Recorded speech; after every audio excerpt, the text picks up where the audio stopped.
Hello friends, बरायबाय बडाइजब info official YouTube चेनेलाव आशा खालामो नोंथांमोना गासैबो मोजाङै दङ। दा आसाम गभर्नमेन्टनि स्किम आरो लोगोसे साख्रि फैनो गोनां दङ। दा बिनि सायाव सिएम बिथाङा मोनसे बिग आपडेट होदों। दा बेयाव मा होनदों जों डिटेल्सखौ नायगोन। दा बेखायनो भिडिअखौ नोंथांमोना जोबजासिम नायबानो जाबाय। आरो जाय नोंथांमोना चेनेलाव गोदानै फैदों साबस्क्राइब खालामना ला, जेब्लायबो साख्रिनि आपडेट लोगोसे सरकारि लन स्किमनि सायाव नोंथांमोना आपडेट मोननो हागोन। स' बेनिफ्राय बिथांमोननि एडिआरइ आरो लोगोसे बिथांमोननि आसाम पुलिस स्किमनि सायावबो मोनसे मेनसन खालामनाय दङ। दा बेखौ जों नायगोन, बेखायनो गोबाव खालामला जों बे अफिसियेल आपडेटखौ नायनोसै। दा बेयाव बिथांमोननि सरकार दानायनि बागै बुंदों 3 इयार्स कमप्लिट जाबाय बिथांमोननि सरकार दानाया। दा बेयाव मा होखो एबा मा होनो थांगासिनो दङ। स' बिनि सायाव बिग आपडेट सफैदों। बेनो जाबाय नोंथांमोना स्किम फार्स्टआवनो मोनदों अरुण'दय। दा नोंथांमोननि अरुण'दयनि राङा मैया 10 मेयाव हाबबाय। नोंथांमोना एकाउन्टआव चेक खालामदो आरो गोदाना जासिगोन। इलेक्सन रिजाल्ट मोनखांनाय लोगो लोगो थाबैनो जासिगोन। कमान्ड' बेटेलियन्स आसाम पुलिसनि बेयावबो मेनसन खालामदों।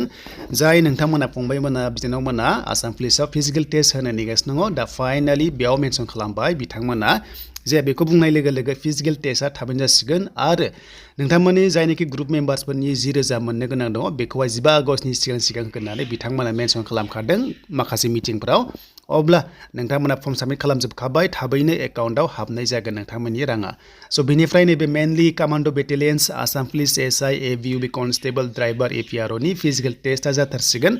आरो बे फिजिकेल टेस्टनि थाखाय एडमिटआ माब्ला होगोन होनोब्ला नोंथांमोननि फिजिकेल टेस्टआ जुलाइआव जागोन। अब्लाथाय जुननि गेजेर सप्तायाव नोंथांमोना एडमिट डाउनलड खालामनो हागोन। बेनो जाबाय फिजिकेल टेस्टनि थाखाय।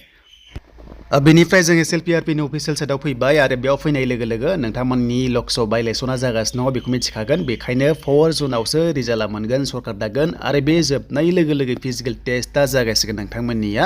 बेनो जाबाय कमान्ड' बेटेलियनानो जा एबा कनस्टेबलानो जा नोंथांमोननिया रिलि जागोन। आरो बे रिलिखौहाय जागोन होनना बुंदों बिथांमोना जुलाइआव जुदि रिलि जायोबा जुदि जामारोब्ला नोंथांमोननि एडमिटआ फैनांसिगोन। बेनो जाबाय 4 जुननि उनावहाय नोंथांमोना एडमिटनि माने अफिसियेल नटिस मोननायनि चान्सखौ नुहुरदों। जेराव बिथांमोना बुंदों जे जुदि जुलाइआव जामारोब्ला नोंथांमोननिया जुनाव जागोन। बेखायनो बिथांमोना पुलिस कनस्टेबलनि सायावबो गोसो होगासिनो दङ।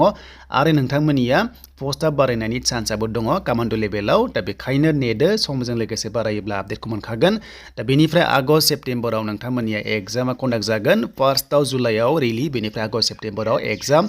एडिआरइबो आगस्ट सेप्तेम्बराव एग्जाम जागोन, बेखौ फोसावखाबाय बिथांमोना। बेनिफ्राय मोनसे बिग आपडेटआ बेबो जाय बिथांमोना स्किमाव एप्लाइ खालामदों सिएम मणिपुर जा एबा नोंथांमोना ग्रुपआव जा, थ' नोंथांमोननि राङा जायखिजाया बे आगस्टनि गेजेरावनो नोंथांमोननि एकाउन्टआव क्रेडिट जानायनि एबा हाबनायनि चान्सआ दङ। मानोना बिथां सिएमआ बुंदोंमोन जे जायनाखि ग्रुपआव दङ बिथांमोना फर्म साबमिट खालामजोबखाबाय आरो बिथांमोननि एकाउन्टआव जायखिजाया समावनो एकाउन्टआव 10,000 एबा 10,000 रांखौ सोगोन होनना बुंदों। बेनो जाबाय 15 आगस्टनि सिगां नोंथांमोना मोननायनि चान्सआ बुंदों। दा बेनोमोन आरो दिनैनि माखासे आपडेटआ। बिथांमोना सिएमआ आपडेट होदों जे 3 इयार्सआव मा खालामखो आरो खालामनो थांगासिनो दङ बेखौ मेनसन खालामखाबाय। स' बेखायनो आसाम पुलिसनि जायफ्रा केन्डिडेट्स नोंथांमोना थाबैनो रिलिखौ होनो मोनथारसिगोन। इलेक्सननि उनावनो नोंथांमोना रिजाल्ट मोननायनि उनावनो नोंथांमोना एडमिट मोनसिगोन। दा बेखायनो नेक्स्टआव जुदि गोदान अफिसियेल एसएलपिआरबिआव होयोब्ला नोंथांमोना मोननो हासिगोन।